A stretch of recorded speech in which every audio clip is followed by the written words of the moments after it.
Hi there, and thank you for joining me. My name is Chrissy Hodges, and thank you for coming to my page.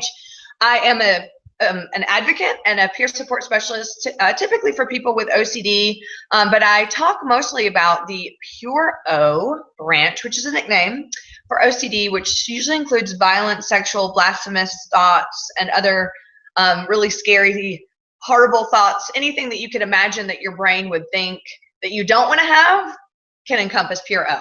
So today I'm super excited. We've been wanting to do this for a while, and then we even tried and our internet blew up and it didn't happen. But today I have Corey Hirsch on.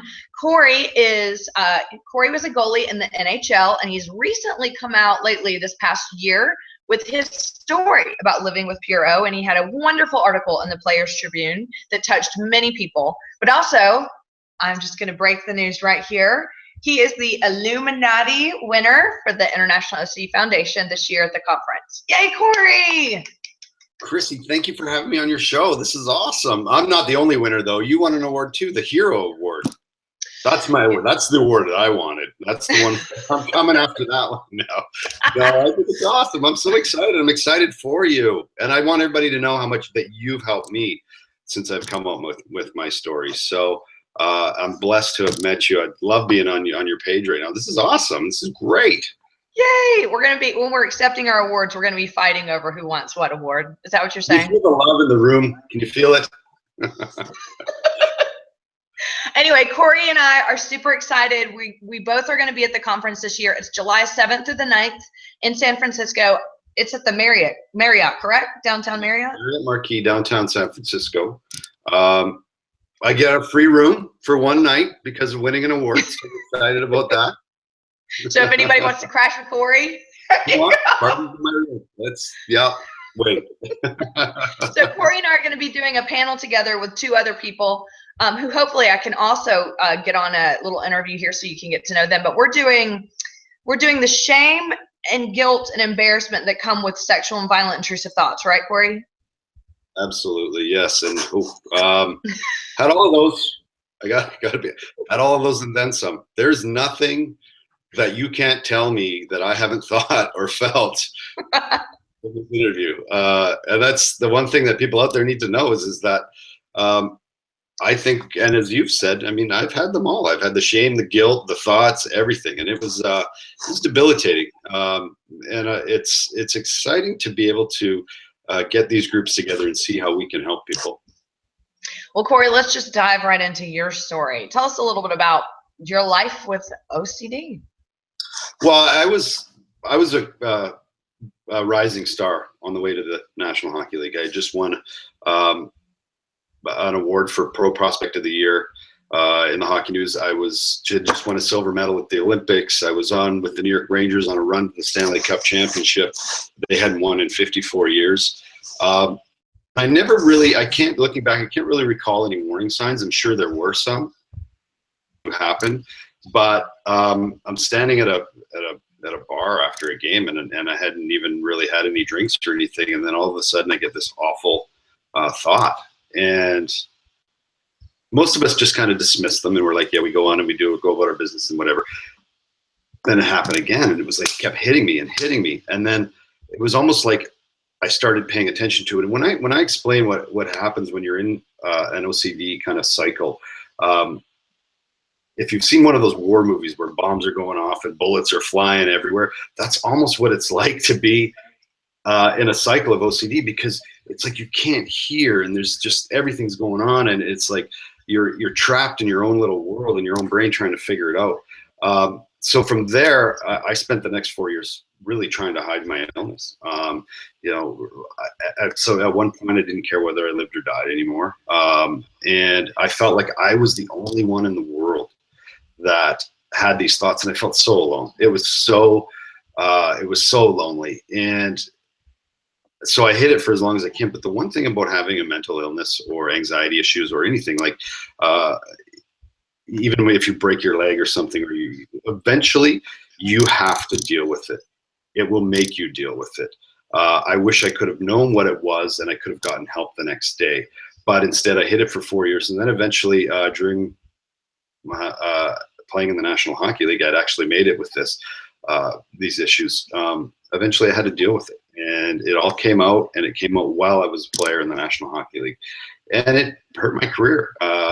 But that's why I'm telling my stories, is that so people don't have to get to that place where it becomes debilitating. You don't have to get there. If you just reach out and get help.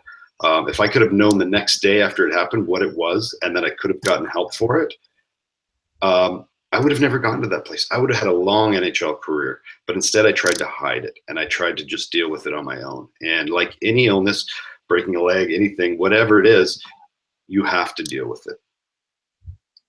So if you're wondering why it keeps flashing back and forth to me, it is because my French bulldog is snoring so loud that That's awesome. that my video thinks that I'm talking.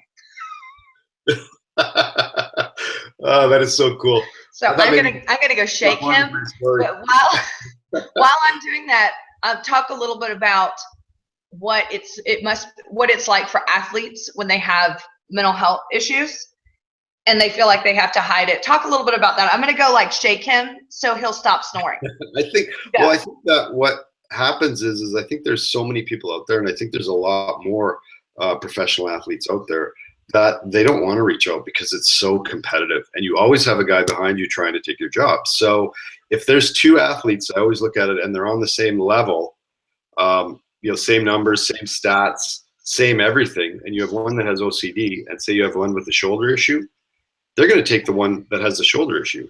They don't, because the unknown of the mental illness of what the stigma and all that. When the player with the mental illness actually is probably stronger mentally than the other guy because of the tools that he has to deal with what he's gone through. But players won't. That's a good point. And they won't reach out because it is so competitive and the stigma is there, and they don't want to. So my thing is that I wasn't going to tell anybody. There was no way I was going to tell anybody because it's just, we're talking multi-millions of dollars on the line with owners and coaches and everything.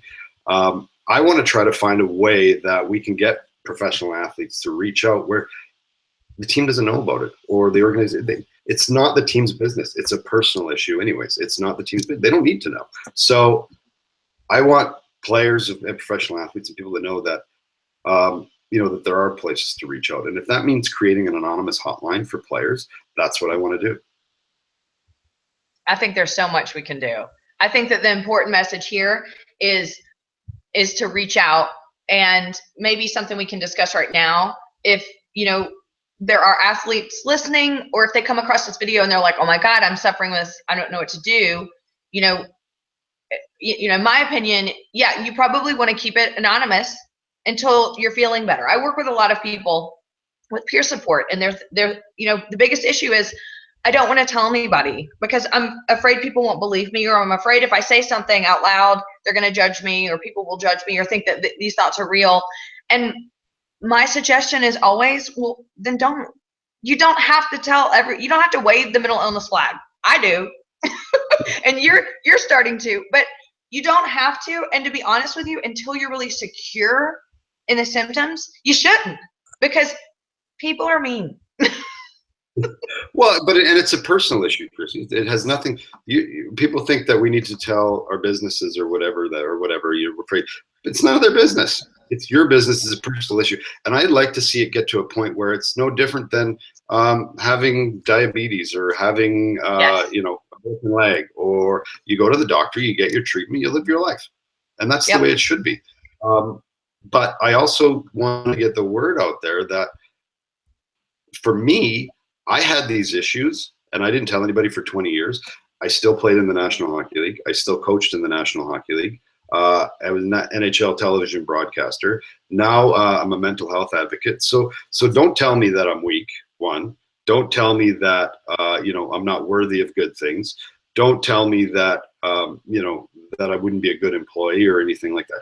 I've done all these things, and sorry if that sounds like I still have that issue of I'm bragging about myself. I'm not bragging about. I'm saying that you can still do amazing things. You can still be successful, and just because you have a mental health issue, it shouldn't stop you, and it shouldn't stop people from hiring you. It shouldn't stop people from wanting to do. The issue is that we've created a stigma that someone with a mental health issue is crazy. Well, I am not crazy. You know, I am, well, you might think so, Tracy, but What?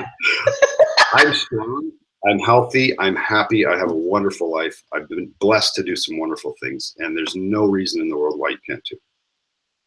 Right. And I want to piggyback on that by saying, nobody thinks you're bragging. And it doesn't matter if you are. Like what you said earlier with the people who have mental health issues are probably stronger mentally. I always love to bring up this point, resiliency. I always love to bring up the point of strength and perseverance. Mental health is not for sissies.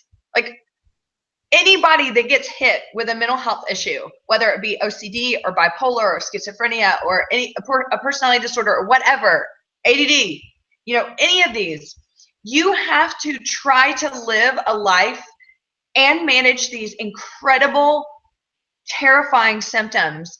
And most of the time, most of us try to portray a life to the outside world that everything's okay and I have everything together, even when you might be cracking on the inside. So to me, that builds strength and resiliency and character. So we always think we have a mental illness and we must be weak, and other people may think that we're weak. I'm here to tell you it is the opposite. And you may not believe that just yet. And it's hard to believe that when you're in the middle of your symptoms, but nobody in their right mind would break their femur and then be like, I must be weak because I can't walk. Right? Yeah, that's exactly it. And this is the way mental health needs to go. But I read an article years ago how mental health started, and just from the start to today, how far we've come.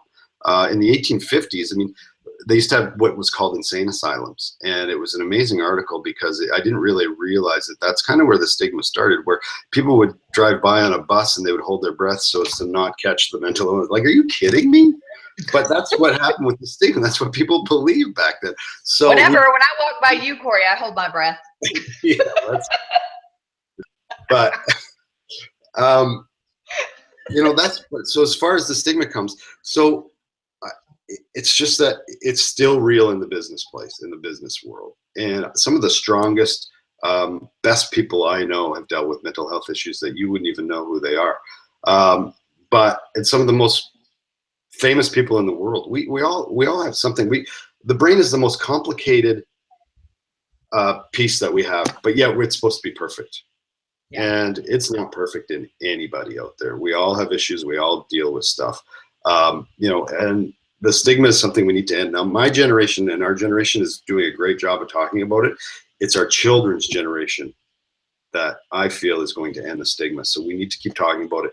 We need to keep educating our children on it, getting it in schools, getting it in the home, so that, like I said, when it happened to me, if I could have gotten help the next day and known that, it's that OCD thing and just went to the doctor, oh my God, I would have had such an amazing, longer NHL career, or I would have never gotten to that place where I didn't care whether I lived or died, or I felt that shame and guilt where I couldn't get out of my bed.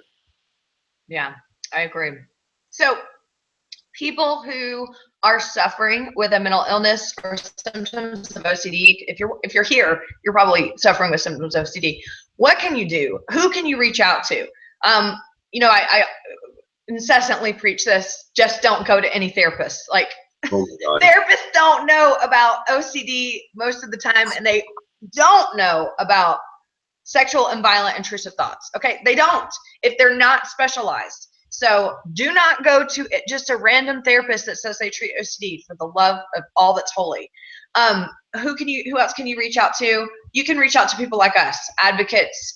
I'm a peer support specialist. Shannon Shai is a peer support specialist. He's at overcomingocd.net.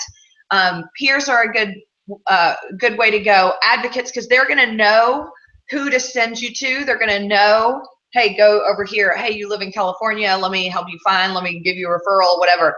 So reach out to someone who gets what you're going through, because to be honest, and I've heard from a lot of you, you've visited therapists or you tell people what's going on and they just don't get it. And that is not a reflection of you or what you've gone through. That is a reflection of other people just not getting our type of OCD. Well, yeah, exactly. And that's a referral issue that I know that you're working on a program to create that.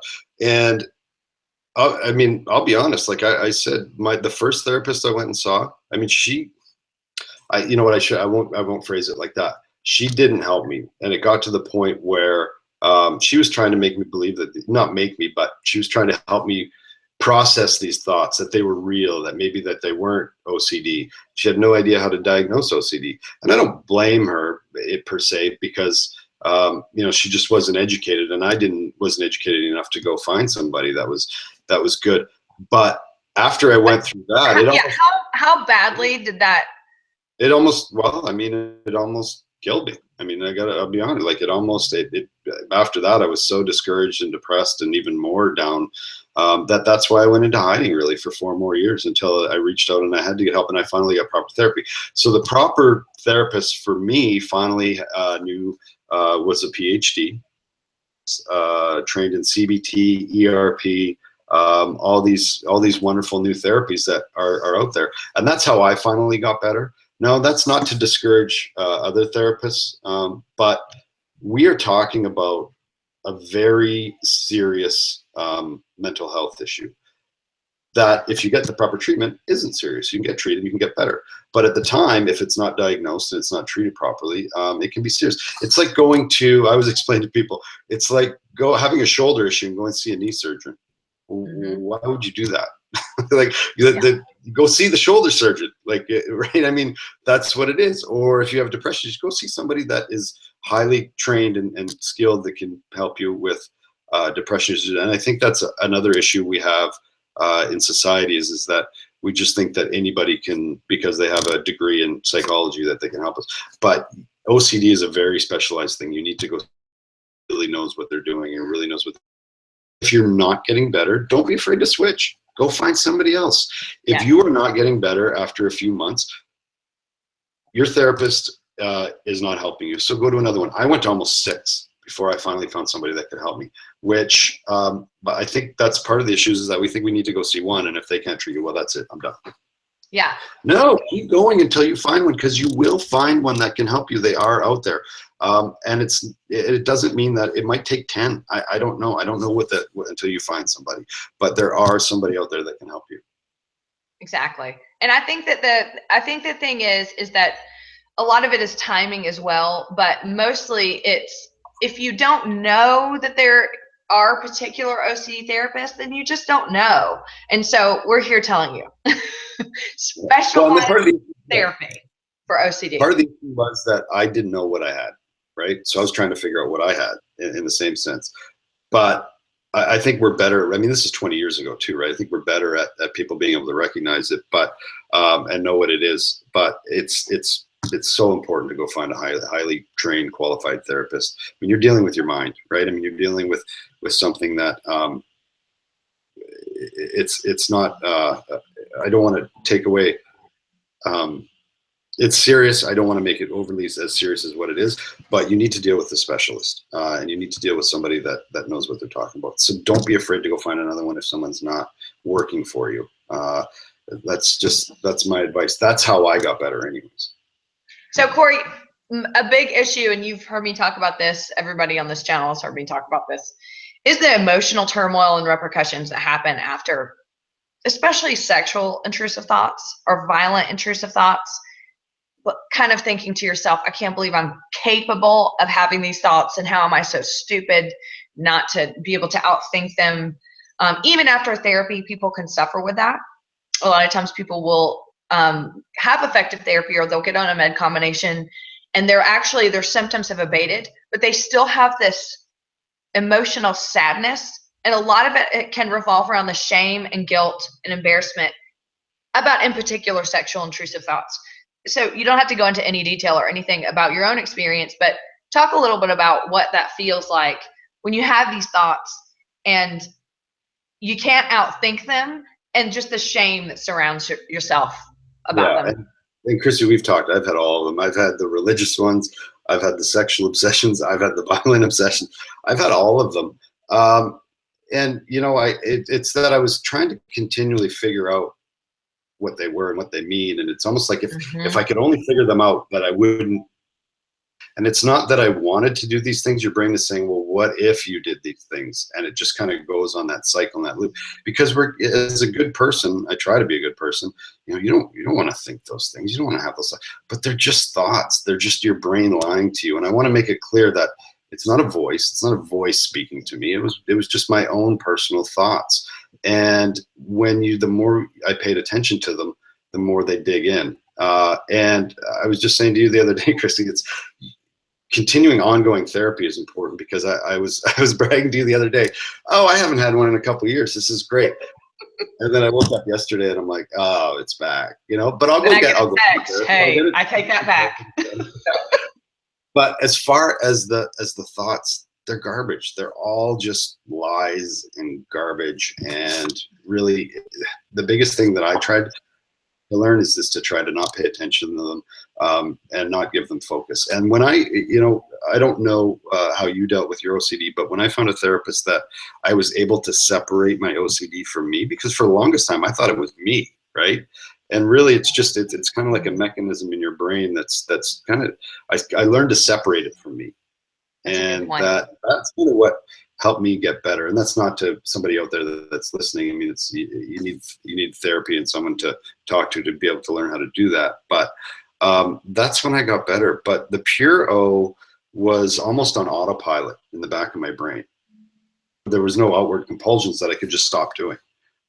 So it was on autopilot. So I've really just learned to kind of ignore them, right? And they're still there and they still pop up, but I'm able to bat them away now. Instead of them screaming at me like they used to, I mean, it was like they were screaming loudly at me almost. Now they're just a whisper, and they're a gnat that I'm able to bat away. But that takes years of practice, and get discouraged because it takes time. And just because you go see a therapist and maybe that doesn't work out doesn't mean that another one can't help you. It's a process. It's a long process. And it's a lifelong process. But look at me today and look at yourself. We're able to function. We're able to do great things, because of the therapy that we've learned to be able to deal with this stuff. And at one point in both of our lives, just to clarify, at one point in my life and Corey's life, we could have never imagined that we would be sitting here talking about OCD and saying, this is what happened, and now I'm here. I mean, at one point I was like, there's just no hope. I could not even imagine a life after it. I didn't even know what life would be like afterwards, because I had been so consumed for 12 years. So recovery is possible, and for anyone, and we have all felt that way at some point in the middle of OCD. And why wouldn't you? I mean, when you have a horrible cold or the flu, in your mind, you think, I cannot imagine ever feeling better again. You know what I mean? You can't remember because you're feeling so awful. Like you think, I'll never be able to jump in a pool again, or I'll never be able to go for a run again. It's the same way with OCD. When you're in the middle of it, you cannot imagine what it's like to be out of it. And so if you're right there in that moment right now, we're here to tell you that there is hope. And you can get to a place where you're in recovery too. You can just keep fighting. Yeah, there are amazing new treatments coming every day. And there's so many good things coming, and so much research being done. We're finally getting to the point where what I see is that people are starting to really talk about it, and they're really starting to recognize that, people have had enough, because people are tired of hiding. We're all tired of hiding it, because 1 in 5 people have a serious mental health issue that they need help with. But like you said, Chrissy, you and I are here and we're talking because recovery is possible. And you're right. I mean, I laid in my bed, felt like I was dying. Like I didn't want to ever get out of my bed. And that I was never going to get better. And I searched for 3-4 years of any sort of success stories. Back then we didn't have the internet, and I would go to bookstores and I would go everywhere trying to find anything, self-diagnosing. I didn't know what was going on, and I found nothing, and it was so discouraging. So that's why it's so important for people to come out and talk about it, and people that you can get better, give other people hope that they can get better, that they can live a great life. And really that's what my story is. It's a message of hope for people. So before we wrap up, we have about 5 or 6 more minutes. I just wanted to ask you, because I get this question a lot. about urges, violent, sexual, any sort of intrusive talk, I lose control and I do something, you know, and you actually can feel your body like, oh my, you know, you can almost feel it. Like for me, sometimes I feel like, did I just jolt forward? Does that mean I really am going to stab that person in the leg or whatever I'm thinking at the time? Corey, when you have had urges, or even if you get them now, what do you do to try to justify that in your mind, or to say this is just part of OCD?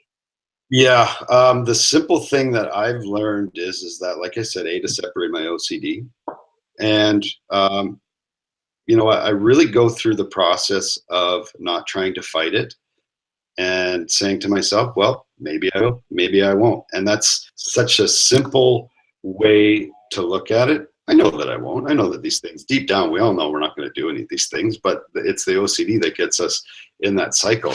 But it's been a long process to kind of retrain my thoughts, and that I'll never get 100% certainty, because there's not 100% certainty in anything. But it doesn't matter. It doesn't matter if you don't need 100% certainty.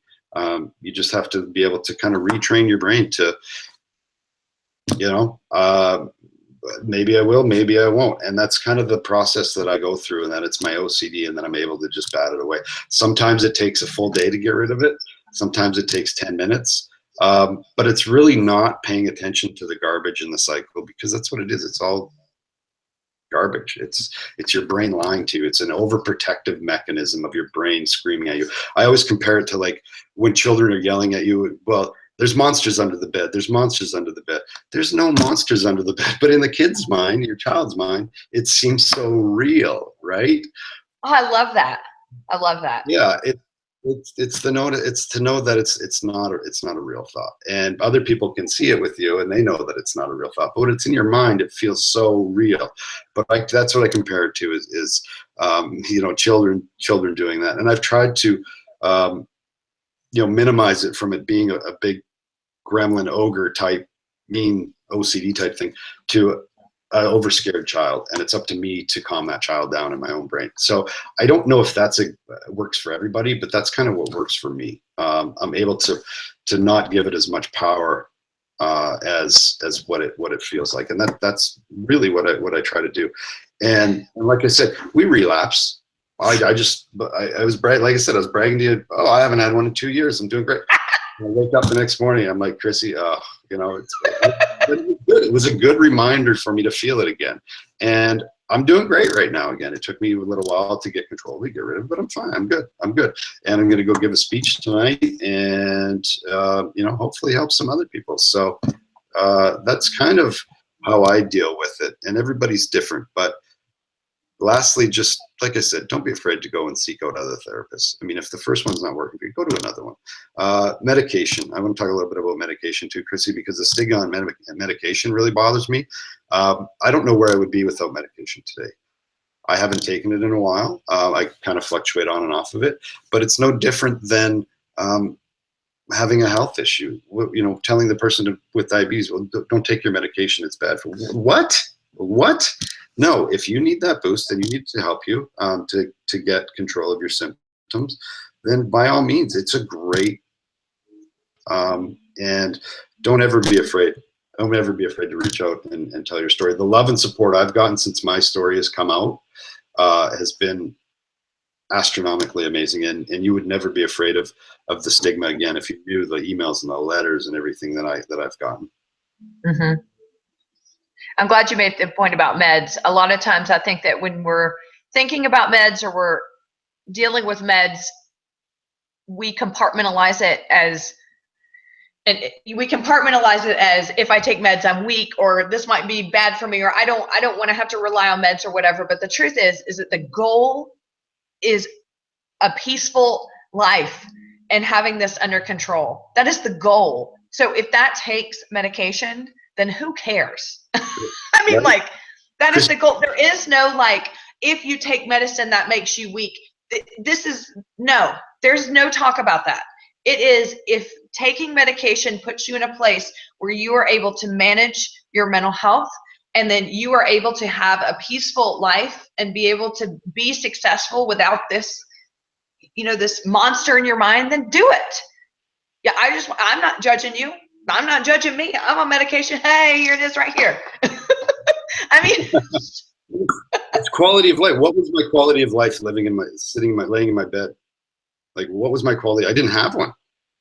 So, exactly. you know, taking a medication gave me my life back, and it was able to help me to get back in the game. And I use the sports analogy of getting back in the game, because that's what it helped me do.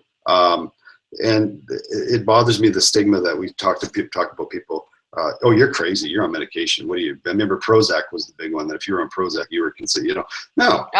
You know what? Life. Yeah, right. Oh, you got a broken leg. Well, we're just going to leave that bone sticking out of it, right? Here. You're not allowed to have go play basketball, or you're crazy. Here's the basketball. Go play. I know the bone's sticking out of your leg, but just deal with it. You know. Exactly. It's so ridiculous that just because it's your brain that the stigma is attached. But like I said, Chrissy, thankfully we have organizations and people like yourself that are out there advocating and doing wonderful things. And we're getting to a much better place. And it's still time, and it's going to take a lot of work and a lot of time. But we are way better than we are, and it's important to get it in the homes. It's important to get it in our schools and educate people. And just lastly, one of the things that I talk about is, getting it in our schools. You know, we teach our kids not to sex ed, not to create life, to avoid all these diseases, blah, blah, blah. That's great. Well, how about we start teaching them how to save their own lives, right? If things aren't going well. Because mental health issue in teens, it's real. It is real. Like, we have children, teenagers taking their own lives, and one child or one person, we failed them as a society because of the stigma in my mind. And I don't want that to happen to anybody. I don't want anyone to ever have to feel like they have to take their own life again. And if we teach it in the schools, and we teach our kids how to take care of themselves and save their own lives, that to me is one of the hugest things that we can do. Awesome. Well, we're going to wrap up. I know, Corey, you probably have to go here in a minute anyway, but thank you for being on here, and thank you for all that you do. You really have touched so many people's lives with your own story, and you are an inspiration. Oh, thank you. And like I said, I can feel the love in the room. It's, what, it's been amazing to me. And since the day that I came out with my story and been able to reach out, I can only hope to be able to do as much good work as you've done. I'm still in the process. Yes, I've told my story. I'm still in the process of trying to even help even more, but there's still things that I'm afraid to come out with myself, right? Sure. And I'm hoping that I can have the strength like you do to be able to do that one day. So thank you. You already are.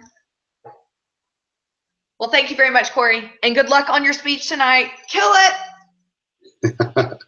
I'll do my best.